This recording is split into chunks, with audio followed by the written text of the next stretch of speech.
Hi, I'm Dave Fierman, and welcome to Sacred Heart Cemetery in Southampton. The reason I'm here today is I'm returning to the gravesite of one of the greatest film legends of all time, the great Gary Cooper. Now, Gary Cooper was born in Montana in 1901 and came up right at that point where film was making its transition from the silent era to what they called the talkies, or the sound era. His biggest breakthrough role was in The Virginian in 1929. One of his biggest roles after that was Farewell to Arms, based on the Ernest Hemingway novel. And from there, the man just kept cranking out film after film. His first Academy Award for Best Actor was Sergeant York, based on the real-life Alvin York, who won the Congressional Medal of Honor in the First World War.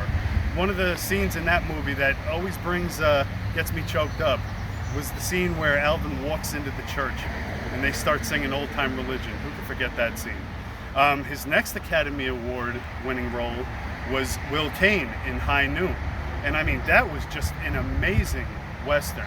I mean, the fact that that movie actually took place in real time. It was around an hour and a half long movie that actually took place during an hour and a half while Will was waiting for Miller to come and confront him.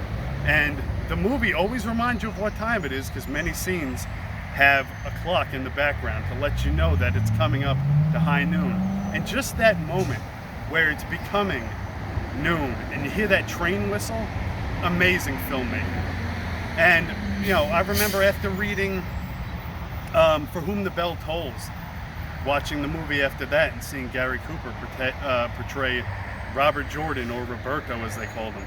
But the first movie I had ever seen with Gary Cooper was Pride of the Yankees. My father had introduced me to that movie when I was young because he knew I was a big baseball fan. And seeing Gary Cooper portray Lou Gehrig is my first memory of seeing Gary Cooper. Unfortunately, he had passed away in 1961. Now, Gary Cooper passed away in Los Angeles, and he was originally buried in Culver City, California. Now, it was around 1974, I believe, that his wife had him exhumed and moved out here to Southampton.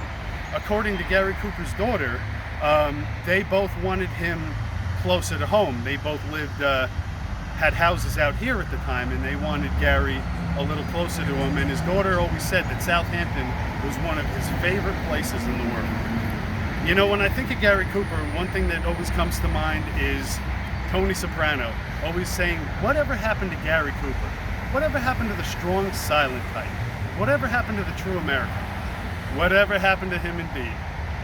Well, Gary, here you go, got a little flag for you with the true American.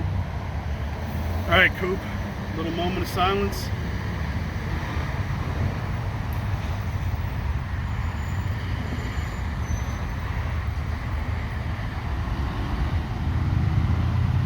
Rest in peace, Mr. Cooper.